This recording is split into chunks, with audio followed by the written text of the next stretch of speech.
آغا سراج کو کل گھسیٹ کے گاڑیوں میں ڈال کے اندر جیل میں ڈالا اس کیا قصور کیا ہے؟ ہم نے قصور کیا ہے، ہمیں سزا دو۔ یہ ملک کی چڑھا ہے ہمیں سوریوں پہ چڑھانے کے لیے۔ خورشید شاہ صاحب نے ساری توپیں جو ہے وہ ہمارے پر داغی ہوئی ہیں۔ یہ کس قسم کی ہپوکریسی ہے، یہ کس قسم کی منافقت ہے کہ ابھی کھڑے ہو کے کہہ رہے ہیں کالا قانون؟ کیا آپ سوئے ہوئے تھے 5 سال؟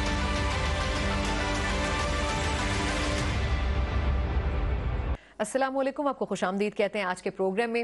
آغا سراج درانی صاحب کی گرفتاری کے بعد جو ٹیمپریچر ہمیں کسی سٹیج کے اوپر کم ہوتا نظر آتا تھا، ایک مرتبہ پھر ہم دیکھ رہے ہیں کہ نہ صرف اس گرفتاری نے اپوزیشن کے اندر ایک ہیجان پیدا کیا ہے بلکہ پارلیمنٹ کے اندر بھی ہم اس کے اثرات دیکھ رہے ہیں۔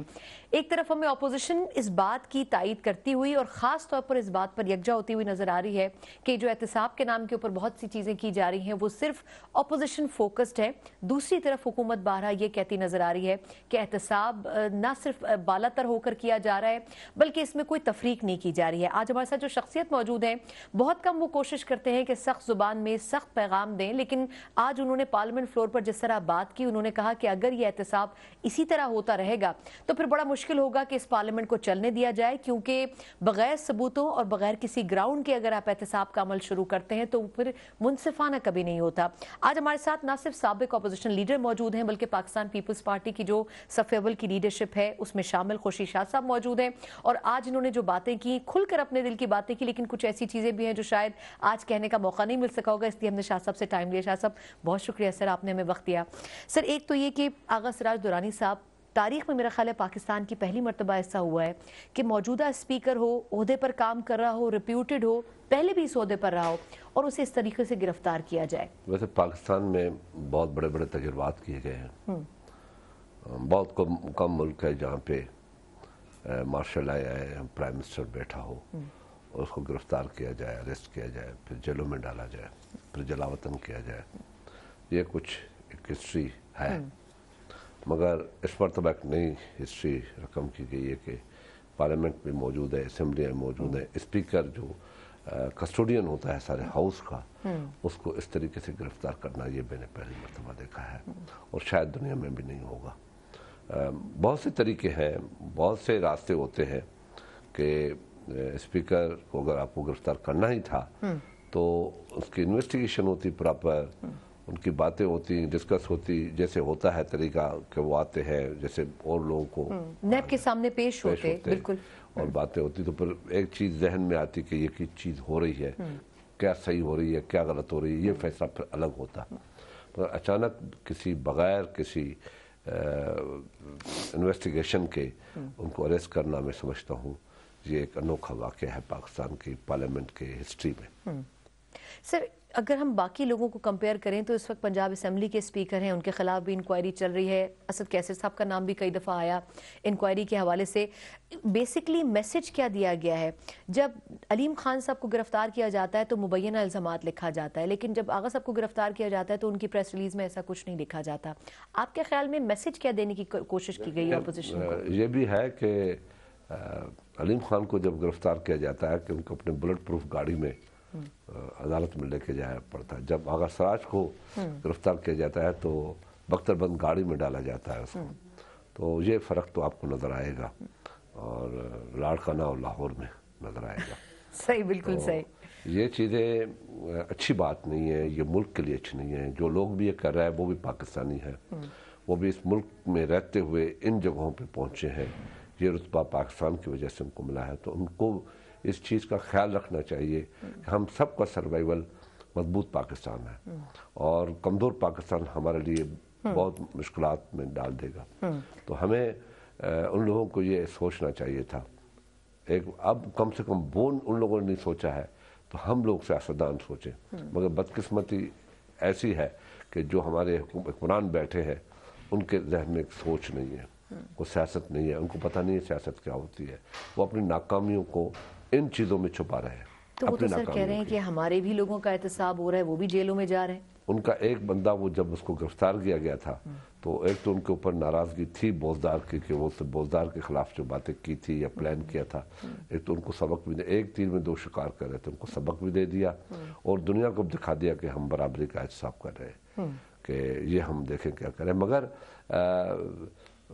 اگر ان کو گرفتار کرنا ہے کرپشن میں تو ان کا پیسہ بھی دیکھیں کہ یہ پچھلے 5-6 سال میں جو ہوا ہے، جو اس میں ATM کارڈ مشہور ہوا تھا، وہ ایسے تو نہیں ہوتا، ترین صاحب اور ان کے حوالے سے کہا جاتا تھا آواز خلق نکارہ خدا ہوتا ہے، تو آواز خلق یہ تھی کہ یہ ATM ہے، یہ خرچہ کر رہے ہیں، تو کہاں پہ خرچہ کر رہے ہیں؟ وہ خرچہ کر کے جب وہ حکمران بن گئے تو وہ پھر دکھاوے کے لیے بھی اندر چلے گئے۔ اچھا سر، یہ درانی صاحب کا جو کیس ہے، آپ کے خیال میں اس کو اسلام آباد سے کرنا، یہ ساری کارروائی پیپلز پارٹی کے تقریباً سبھی لوگوں نے کہا کہ یہ کام تو آپ کراچی میں رہ کر بھی کر سکتے تھے، پھر ان کو یہاں سے ایک دن کے لیے یہاں آنا اور پھر گرفتار کر لینا، اور اس کے بعد ان کی فیملی ان کے گھر پر چھاپا مارنا، وجہ کیا تھی؟ جب پوچھا گیا تو نیب کا یہ کہنا تھا انآفیشلی کہ ریزسٹنس ہو سکتا تھا۔ ریزسٹنس کیا کرتی پیپلز پارٹی؟ کیا کرتی؟ گولیاں لڑتی، یہ میں آپ سے پوچھ رہی ہوں، کیا ریزسٹنس کرتی؟ گرفتار جب زرداری صاحب کو لے کے جا رہے ہیں، زرداری صاحب جاتے ہیں، پیش ہوتے ہیں، دوسرے پیش ہوتے ہیں، سارے لوگ پیش ہوتے ہیں، تو موقع تھا، مگر یہ ساری چیزیں ہوتی، کیا یہ کس نیب کے قانون میں ہے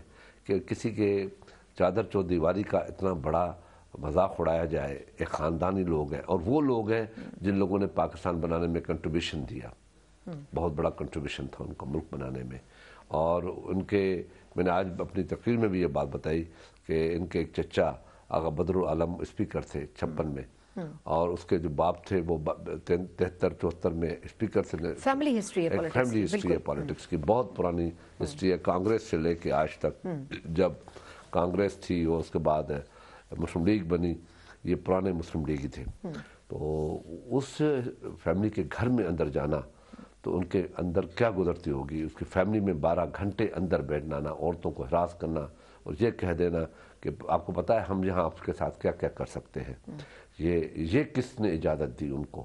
یہ کس قانون میں ہے کہ اگر مجرم آغا سراج ہے تو اس کے ساتھ، تو اس کا بدلہ فیملی سے لیا جائے؟ نہیں، ان کے ساتھ جو آپ کو برتاؤ کرنا ہے اس کو لاکب میں رکھنا ہے، جو بھی آپ کا ایٹیٹیوڈ ہے، جو آپ چاہتے ہیں، ٹھیک ہے کریں، مجرم ہم بن جاتے ہیں، جرم ہم نے شاید یہ کیا ہے کہ ہم محب وطن ہیں، ہم چاہتے ہیں پاکستان کی مضبوطی، مستحکم، استحکام، ہر چیز، تو یہ تو بچوں نے ہمارا کیا قصور کیا ہے، ہماری فیملی نے، عورتوں نے کیا؟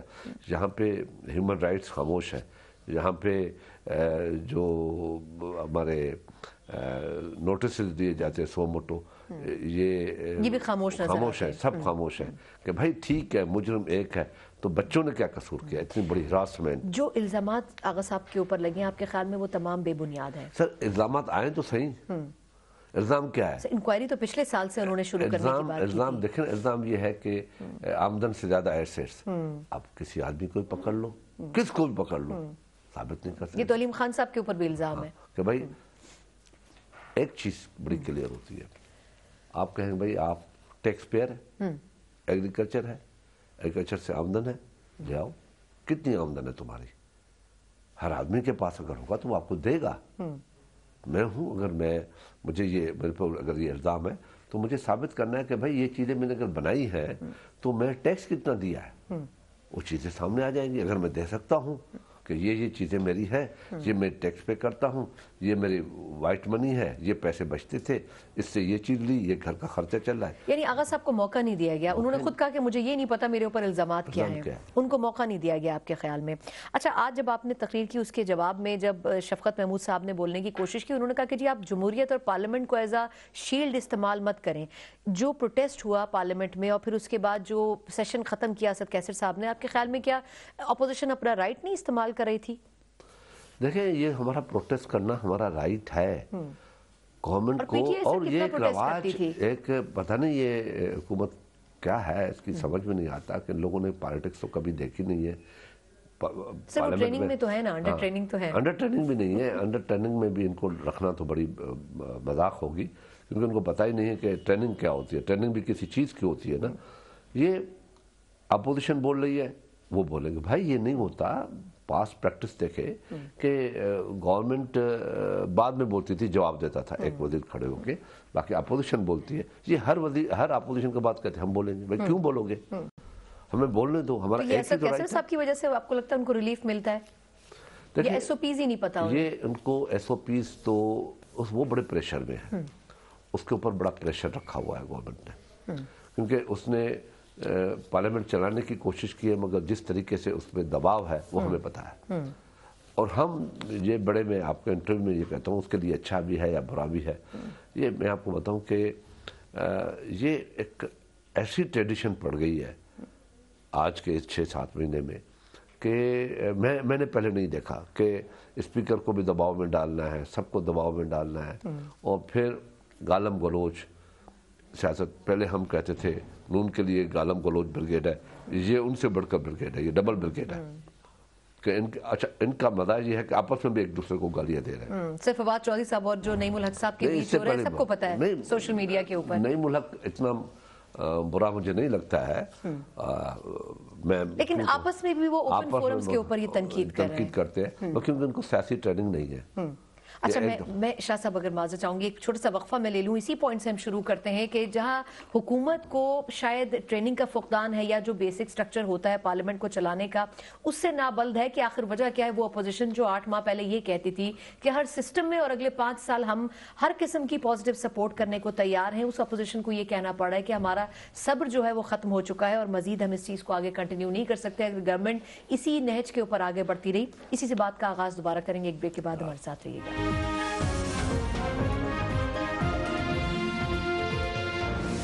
بریک کے بعد ایک بار پھر آپ کو خوش آمدید کہتے ہیں. خوشی شاہ صاحب آج ہمارے ساتھ اس نشست میں مہمان ہیں. شاہ صاحب آپ بات کر رہے تھے کہ اس گورنمنٹ کو ایس او پیز نہیں پتا, سسٹم کو چلانے کا طریقہ نہیں پتا. اب اگر ہم آپ کی آج کی اسپیچ دیکھیں تو آپ نے کہا کہ میں اس طرح سسٹم کو اپوزیشن پوری چلانے نہیں دے گی. اگر آپ کو یہ لگتا ہے کہ آپ اس طرح پارلیمنٹ کو بھی چلاتے رہیں گے, سر کس طریقے سے سسٹم کو روکیں گے آپ اور پارلیمنٹ کو آگے؟ روکنے کا مقصد یہ نہیں ہے کہ ہم کوئی ہتھوڑے لے کے کھڑے ہو جائیں گے یا بندوقیں لے کے کھڑے ہو جائیں گے. کریں گے کیا؟ ہم غلط طریقے کو الاؤ نہیں کریں گے. جو طریقہ کار ہے, جو ایس او پیز ہوتی ہے پارلیمنٹ کی, اس کے تحت سے چلے. ہمیں موقع ملنا چاہیے ہم بات کر, کیونکہ ملک کی جو اب صرف یہ چیزیں نہیں ہیں, یہ تو اپنی ناکامی کو چھپانے کے لیے یہ سارا کچھ کر رہے ہیں کہ لوگ ادھر ڈائیورٹ ہو کے آج آغا سراج گرفتار ہوا, آج فلانا گرفتار ہوا, آج خورشید شاہ کو اٹیک کیا جا رہا ہے, آج رانا ثناء اللہ کو اٹیک کیا جا رہا ہے, راجہ صاحب کو اٹیک, آج نوید کو, تو فلانے کو ایک اپنا لے لیا. اور یہ اس طریقے سے چلے. لوگ تو تباہ برباد ہو گئے. جو لوگوں سے ان لوگوں نے باتیں کی تھیں, ہم یہ ریلیف دیں گے, یہ کریں گے, جابس دیں گے, گھر بنا کے دیں گے, کوئی چیز نظر آتی ہے آپ کو سوائے ان باتوں سے کہ یہ صرف ہوائیاں اڑا رہے ہیں بیٹھ کے؟ سر وہ کہتے ہیں کہ 6 ماہ میں بہت کچھ اچھا ہو جائے گا. کیا آج آپ اپنے گھر میں گئی ہوں گی؟ میں اوروں سے سوال کیوں پوچھوں, اوروں سے سوال کیوں پوچھوں؟ سر بجلی گیس کے بلوں کے اوپر جو جس کرب سے انسان گزر رہے ہیں پاکستان کو سب کو پتا ہے. ہر غریب آدمی جن کی تنخواہ 15,000 ہے, ان کے گھر میں آج 40,000 کا بجلی گیس کا بل ہے. آپ کے گھر میں بغیر آپ نے مجھے نہیں بتایا, چیلنج سے کہتا ہوں 30,000 سے زیادہ بل. بالکل ٹھیک کہہ رہے ہیں, لیکن اب مسئلہ یہ ہے کہ اس کے اوپر کمیٹی بنا کے اس کمیٹی کے پیچھے لگا دیا نا عوام کو. نہیں, کمیٹی کیوں, کس نے بنائی؟ یہ تو بجٹ میں خود پاس کیا ہے, عمران خان نے ہاتھ اٹھایا ہے. اور چلو 143% بڑھایا ہے, تو اگر 4,000 بل ہے تو آپ اس کو 10,000 پہ لے آئے نا. اس میں سلیب ڈال دیے, ایسا سلیب, یہ وجہ یہ ہے 7 سلیبز ڈالی ہیں سر, جبکہ 3-4 ریکمینڈ کی تھی, ایک روپے 80 پیسے نیپرا نے اور ریکمینڈ کر دیے ہیں بجلی کے ریٹ بڑھانے کے لیے. اب آپ دیکھیں کہ یہ آپ لوگ اس عذاب سے کیسے نکلیں. آپ کو تو آسرا تھا کہ ساری چیزیں سستی ہو جائیں گی, ٹماٹر بھی سستے ہو جائیں گے, آلو بھی سستے ہو جائیں گی, گیس بھی سستی ہو جائے گی, بجلی بھی سستی ہو جائے گی, تنخواہیں ہماری.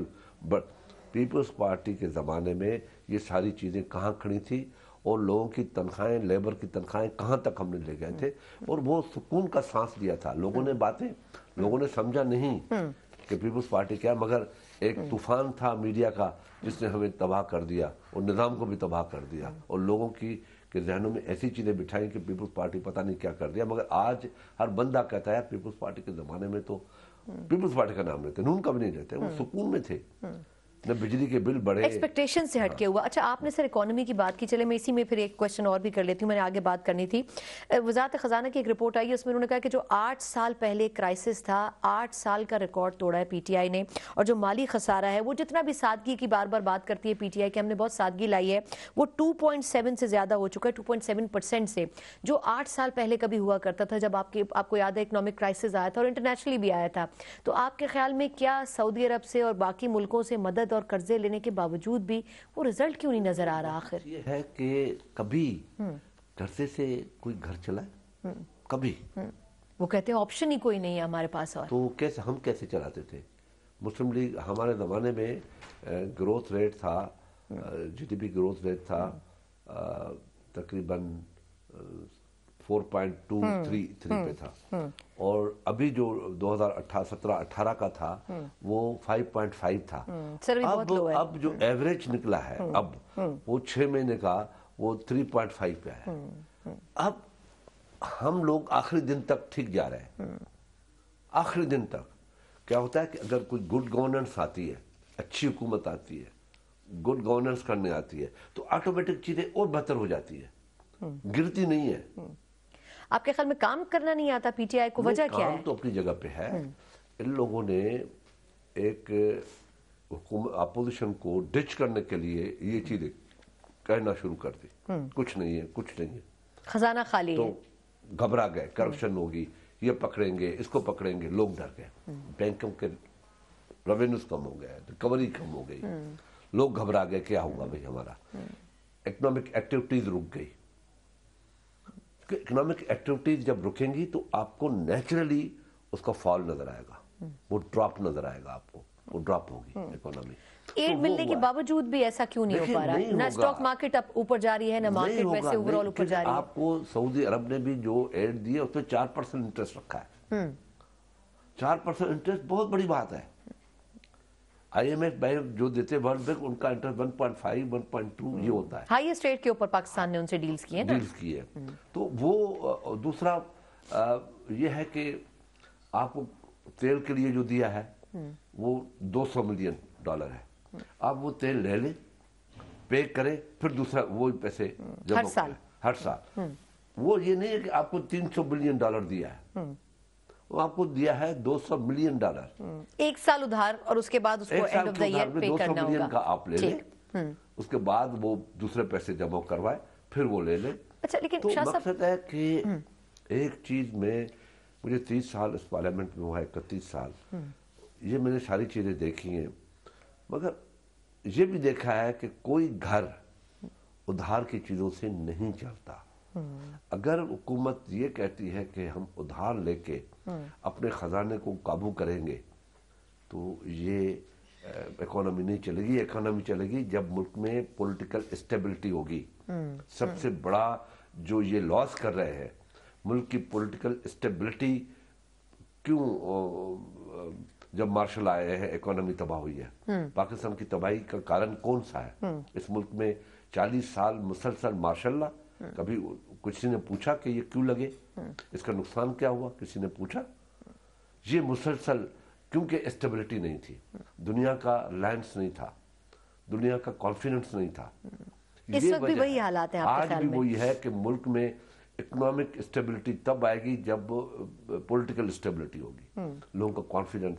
नवाज शरीफ की ग्रोथ इसलिए बढ़ रही थी कि वो कोशिश कर रहा था कि हमारी पॉलिटिकल स्टेबिलिटी, वो हाथ बांधना, लड़ाई, अब पॉलिटिकल जो सिस्टम था वो चल रहा, लेकिन वो उस लेवल तक नहीं जाते थे। अच्छा शाह साहब, अब इसमें मैंने एक छोटा सा सवाल आपसे और करना है कि मियां साहब के हवाले से खान साहब ये कहते हैं कि 2 साल में ना उन्होंने गैस के रेट बढ़ाए, ना उन्होंने बिजली के रेट बढ़ाए, और बहुत सारी चीज़ों में सब्सिडीज देके और गवर्नमेंट ने बोझ उठाकर काम किया, और ये वो 2 साल के पेंडिंग रेट्स हैं जो कि पीटीआई को मजबूरन बढ़ाने पड़े। और पॉलिटिकल स्टेबिलिटी की इन्होंने जो बात की, एक मुख्तसर वक्फे के बाद जानेंगे कि आखिर पीटीआई को पॉलिटिकल सिस्टम को अनस्टेबल करके फायदा क्या पहुंच रहा है। इसे बात करेंगे एक ब्रेक के बाद।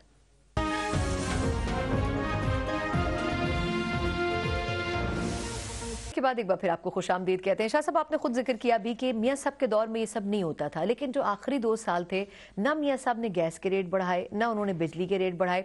खान साहब कहते हैं कि जी ये तो पिछला पेंडिंग हिसाब था जो अब क्लियर किया जा रहा है। अच्छा, अभी इसकी मैं आपको ऑथेंटिसिटी के साथ ऑथेंटिक इंफॉर्मेशन दे रहा हूँ। आप अपने चैनल को कहें, इस पर रिसर्च भी करें। पीपल्स पार्टी के जमाने में जो हमने रेट्स छोड़े, नवाज शरीफ ने उसको डबल कर दिया अपने दौर में। ठीक है, हर चीज स्लैब बढ़ाए।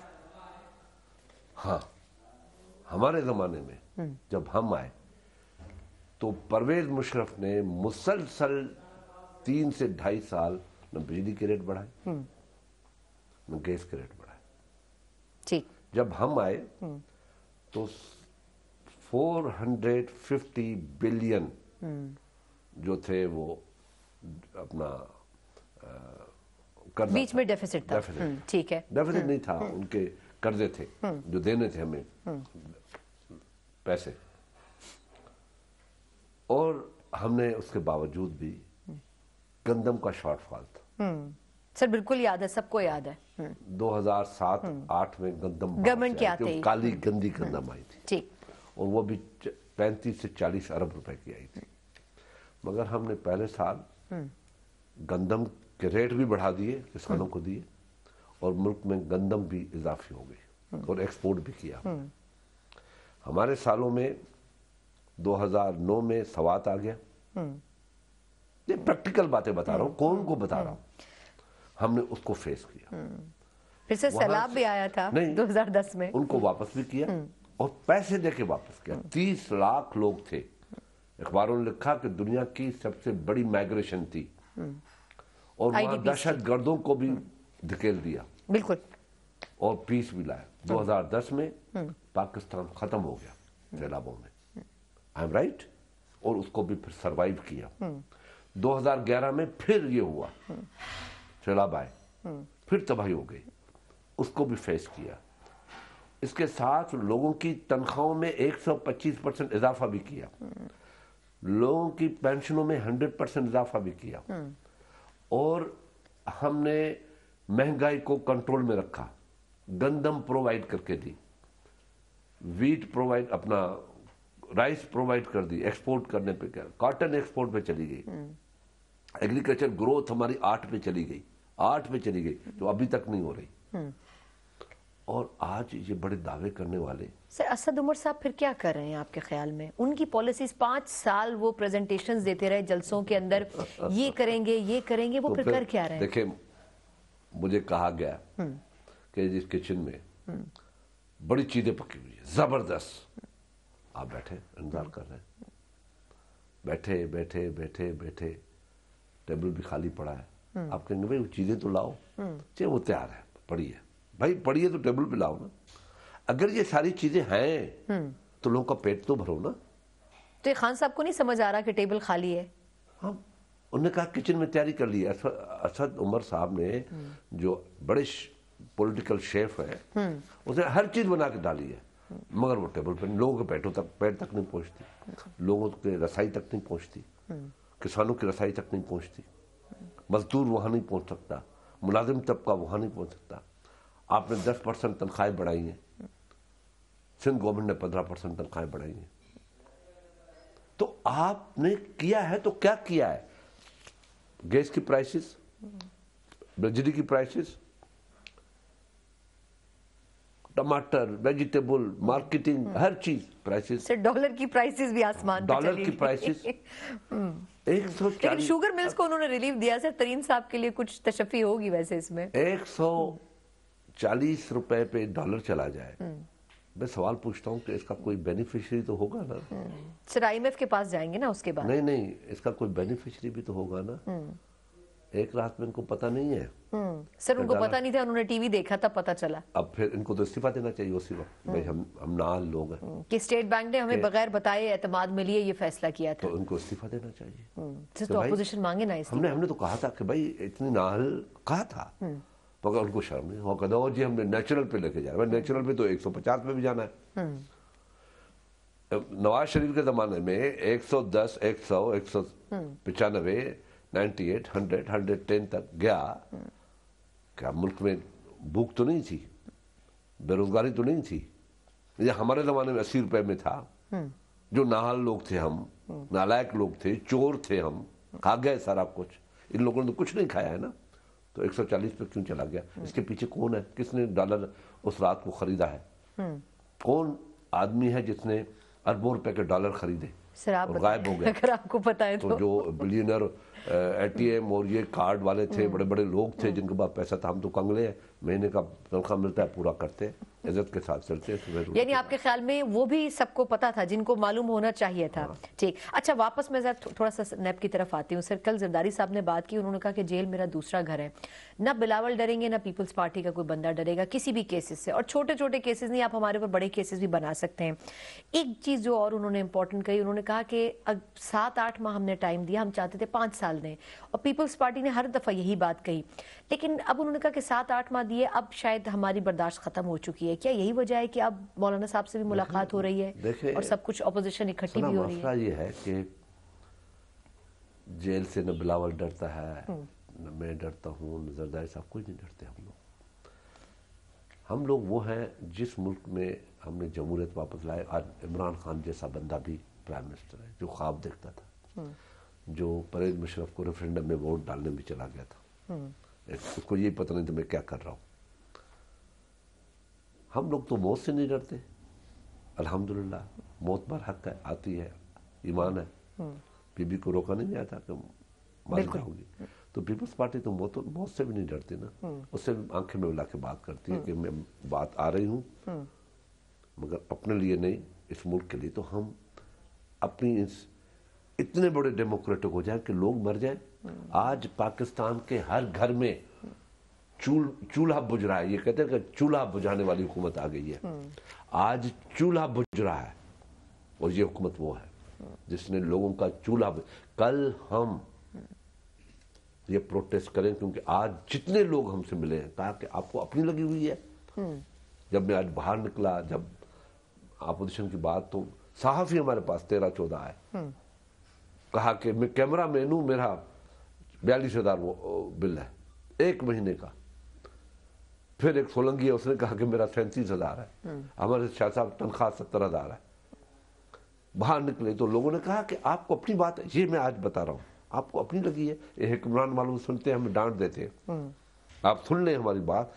साफ ही थे। आपको आज भी ये है कि आगा सराज जेल में चला गया, आप प्रोटेस्ट की, लेकिन जो अवामी मसाइल है उसके ऊपर कौन बात करे? हमारा चूल्हा बुझ रहा है और आप खामोश है। हमने कहा, हमने उठाई है बातें आपकी, कल भी उठाएंगे, लड़ेंगे, कुछ भी होगा करेंगे।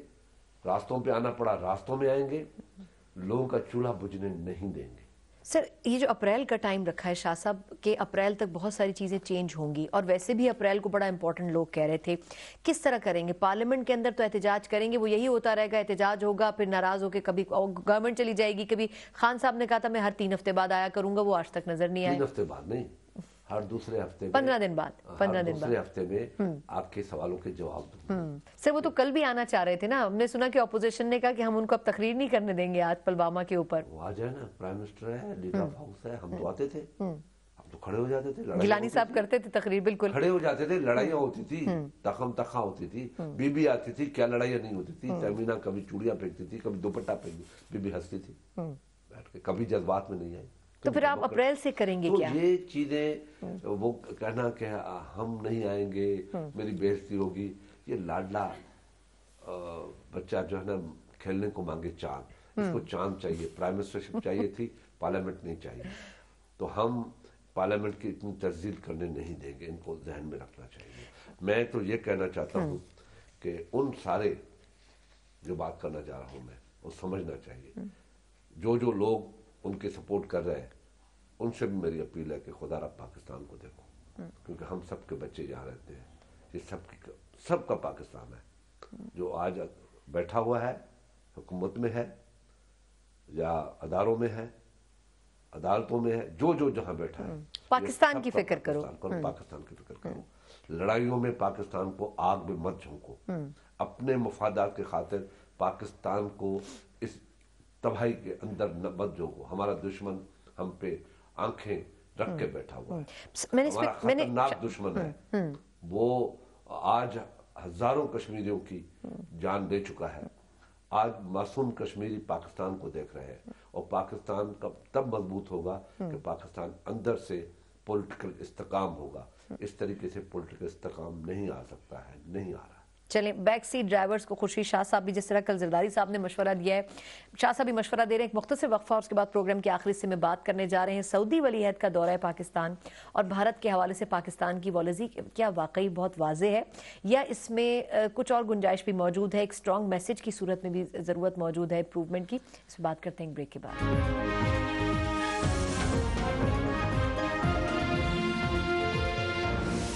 एक मरतबा फिर आपको खुशामदीद कहते हैं। खुर्शीद शाह साहब हमारे साथ मौजूद हैं। बहुत सी बातें और बहुत से मैसेजेस इन्होंने बड़ी खामोशी के साथ दिए भी हैं। शाह साहब, सर चलिए, खान साहब कुछ गलतियां कर रहे हैं, कुछ बैक सीट ड्राइवर्स भी समझ नहीं पा रहे सिस्टम को। सऊदी वली अहद आते हैं, अपोजिशन को आप सीन से बिल्कुल ही माइनस कर देते हैं, क्या मैसेज किया होगा उन्हें? देखो, ये तो पिछली सीट वालों को या अगली सीट वालों को सोचना चाहिए था कि ये ट्रेडिशन है हमारी, इतनी लड़ाइयाँ रही है नवाज शरीफ के साथ या नवाज शरीफ, लेकिन ऐसा कभी नहीं हुआ। हमने कभी नहीं किया। हम बुरे में बुरे हालात में भी एक साथ बैठे हैं दुनिया को दिखाने के लिए। हम सब कहते हैं हम पाकिस्तानी हैं। हम कौन से नंबर 2 पाकिस्तानी हैं या नंबर 1 पाकिस्तानी? दिखाया ये गया कि इस मुल्क में 2 पाकिस्तानी रहते हैं। एक वो है पाकिस्तानी जो 65% पाकिस्तानी है, जो वली अहद के रिसेप्शन में उसको हिस्सा नहीं मिला, नहीं आया। तो आप पार्लियामेंटेरियंस की बात कर रहे हैं 65%? मैं पाकिस्तान के अवाम की बात कर रहा हूँ। ठीक, मैं आपको बता दूं कि 2 करोड़ 32 लाख वोट तो अपोजिशन ने दिए हैं, जो हम बैठे हैं। मैंने आज बताया फिगर्स के साथ, बिल्कुल बताया, चेक कर ले। और हुकूमत के अलाइज समेत 1 करोड़ 81 लाख और 60 लाख इंडिपेंडेंट है कि भाई हमें इन दोनों को वोट नहीं देना। ठीक। अब 65% पॉपुलेशन की जो मेजबानी का हक अदा करना था वो नहीं करने दिया। वली अहद के लोग मेरी बात भी सुन रहे होंगे, उनके जो साथी है या उनका जो एम्बेसी है मेरी बात भी सुन। तो ये वली अहद की इमरान खान ने तौहीन की है, तौहीन की है। और फिर ये कहा गया कि ये बोने लोग थे, छोटे लोग थे, उनको क्या बुलाया। तो ये एक अजीब तमाशा है। सर, वली अहद की तौहीन किस तरह के, यानी उनको कहा भी नहीं गया कि भाई ये क्या कर रहे हो, ये कर क्या रहे हो। तो सर किसने मशवरा दिया होगा उनको कि अपोजिशन से ना मिलवाएं? उन्होंने कहा कि शायद ऐसी कोई बात ना कर दे अपोजिशन जिससे हमारी कुछ हजीमत हो। कभी इतने 70 साल हो गए, मेहमान आते रहे जाते रहे, आज तक ऐसा कोई वाकया हुआ है? हाँ, ऐसा वाकया मैंने आज इस मरतबा देखा, आपने भी देखा कि president of Pakistan president house में तकरीर कर रहे हैं बैठ के, और मुल्क का प्राइम मिनिस्टर जो एग्जीक्यूटिव है सिर्फ, वो खाना खा रहे हैं, वो खाना खा रहे हैं और कहते उठ के। दुनिया ने सुना। ये तौहीन जरूर हुई है पाकिस्तान के रियासत के जो हेड ऑफ स्टेट है, ये उसकी तौहीन नहीं हुई थी। उन अरब ममालिक के जो लोग आए थे, जो डेलीगेशन आई थी, उन लोगों ने भी देखा कि इशारे से उठ के और सॉरी थैंक यू। ये हमारे मुल्क के हेड ऑफ स्टेट के जो इज्जत है जो उस दिन हुई, और वो खाना खा रहे हैं। ये भी उसको इतनी तमीज़ नहीं है टेबल पे बैठने की कि वो जो होस्ट बैठा हुआ है, गेस्ट बैठा हुआ है, वो खामोश है, वो स्पीच सुन रहा है, वो नहीं खा रहा और वो खा रहा है। ये एटिकेट होते हैं भाई। ड्रेस पहन के मैं किसी को रिसीव करने जाता हूँ तो मुझे ऐसे ड्रेस पहनना चाहिए जिसमें उसकी इज्जत लगे कि मैं अगर धोती में जाऊं, मैं सादा आदमी हूं, मैं तो धोती में आया हूं, तो क्या दुनिया उसको अच्छा कहेगी? लोग अच्छा कहेंगे, वो अच्छा कहेगा कि यार ये तो सोते हुए आया है, आंखें मलता हुआ मुझे पहुंचा है। तो ये भी बड़े प्रोटोकॉल्स का हिस्सा होता है। तो आपके ख्याल में शाह साहब किसी ने बताया नहीं होगा खान साहब को या इवन प्रेसिडेंट साहब को भी कि कुछ SOPs होते हैं किसी को रिसेप्शन देने के? उनको पता ही नहीं है। वो तो क्रिकेट, वो तो अभी भी कंटेनर पे चढ़ा हुआ है ना भाई, वो कंटेनर से उतरा ही नहीं है। जो आदमी कंटेनर से ज़हनी तौर पे नहीं उतरा है उसको क्या समझाओगे आप? तो आपके ख्याल में अब एक चीज़ जो भारत के हवाले से भी है, मैं चलते चलते उसका भी जिक्र कर दूं। हमने यहाँ पर 20 अरब डॉलर की बात की कि सऊदी अरब से बड़े एग्रीमेंट्स हो रहे हैं। जब वो इंडिया पहुंचे हैं तो सऊदी वली अहद तकरीबन अभी इनिशियली 44 अरब डॉलर, उसके बाद उसको एक्सटेंड करके 100 अरब डॉलर तक लेके जाना चाहते हैं म्यूचुअल एग्रीमेंट्स को। तो क्या हमें शादियाने बजाने चाहिए उस 20 अरब डॉलर के ऊपर? देखिए, पहले तो 20 अरब डॉलर नहीं है। ये जो रिफाइनरी लग रही है 2015 में और 2017 में फाइनल हो गई थी, और अनाउंसमेंट हो गई थी, आप आके यहाँ अनाउंस किया गया। यानी मियां साहब ठीक कह रहे हैं, मियां नवाज शरीफ साहब ने बात कही कि ये पुराने आलमी आश्कार है। अच्छा वो 11 अरब है या 2 अरब डॉलर है, हमें पता नहीं। जी डिस्कशंस हो रही हैं मीडिया में कि दुनिया की लेटेस्ट तरीन रिफाइनरी भी 2 से 2.5 अरब से ज़्यादा डॉलर से नहीं लगती।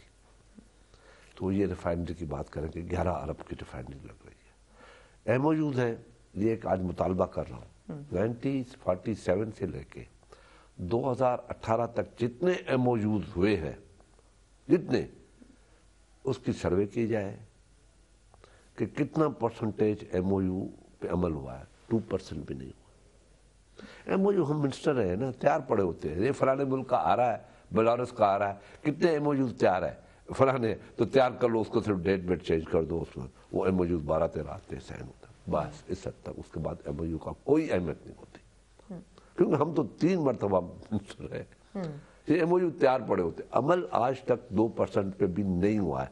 अगर कम से कम आज भी पाकिस्तान के एस्टेब्लिशमेंट के पास या कैबिनेट के पास जो एमओयू पड़े होंगे या जिस मिनिस्ट्री के पास पड़े होंगे, कम से कम डर के कहता हूँ 8-9 हज़ार एमओयूज पड़े होंगे, मगर अमल। तो फिर इस दौरे से तो कोई नतीजा नहीं निकलेगा, इसका मतलब है? नतीजा ये निकला कि वो डिक्लेयर कर दिया कि Modi is my elder brother, here declare कर दिया कि crown prince Mohammed Pakistani ambassador is a brother of Modi. चलें ठीक है, एलामिया में से कश्मीर भी गायब कर दिया, साथ में ये भी डिक्लेयर हो गया सर। कश्मीर हमारा है, इस मुल्क का है, कश्मीर की कुर्बानियां रह नहीं जाएगी जब तक जुल्फ़िकार अली भुट्टो की रूह चलती रहेगी, शहीदों की। उसने वायदा किया था कि मैं 1000 साल लड़ूंगा, कश्मीर पे कोई सौदेबाजी नहीं करूंगा, और उस मुल्क को उसने न्यूक्लियर पावर बना दिया। और जब न्यूक्लियर पावर बनाया तो उसने कहा कि मैं अपनी मौत को दावत दे रहा हूँ। तो खान साहब अभी ठीक ट्रैक पर चल रहे हैं भारत से रिलेटेड पॉलिसी में? जवाब तो वो दे रहे हैं कि हम सोचेंगे नहीं, अब जो एक्शन होगा वो करेंगे, टाइम नहीं लगाएंगे। पाकिस्तान की इंटीग्रिटी और सॉवरेंटी का जहां मामला आएगा, हम इमरान खान नहीं बनेंगे, हम पाकिस्तानी बनेंगे। ऑपोजिशन हर सूरत में सपोर्ट करेगी, हम पाकिस्तानी बनेंगे, हम इमरान खान नहीं बनेंगे कि जातियात पे चले जाए। अच्छा, आखिरी सवाल शाह साहब, क्या आपको पीटीआई की गवर्नमेंट नजर आ रहा है 5 साल पूरे करेगी? जितना ऑपोजिशन को लगा चुके हैं, दीवार से तंग कर चुके हैं, या एहतसाब के नाम के ऊपर जो कुछ भी हो रहा है बज़ाहिर, आपके ख्याल में क्या 5 साल पूरे होंगे? जिनको यही पता नहीं है कि कलभूषण पाकिस्तान में या पाकिस्तान से बाहर है, वो हुकूमत आपको चलते नजर आती है, जिनके वज़रा का हाल ये हो, और वो भी कश्मीर के वजीर हो, वो क्या कश्मीर में फतह करूंगा इस साल, मैं करूंगा, तो वो क्या चलेंगे बेचारे? वो लोगों के चूल्हे बुझा रहे हैं क्या लोग? यानी ये गवर्नमेंट अपनी मौत आप मर जाएगी आपके ख्याल में? मैं खुद अपने आप के खड्डा खोद, क्योंकि वो पाकिस्तान से सियासत खत्म करना चाहते हैं, पाकिस्तान से सिस्टम खत्म करना, डेमोक्रेटिक सिस्टम खत्म करना चाहते हैं। यानी किसी न किसी सोल्यूशन की तरफ जाना पड़ेगा इवेंचुअली।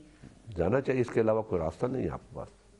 जब तक यहाँ पे पाकिस्तान की रियल पॉलिटिकल पार्टीज हैं कौन सी?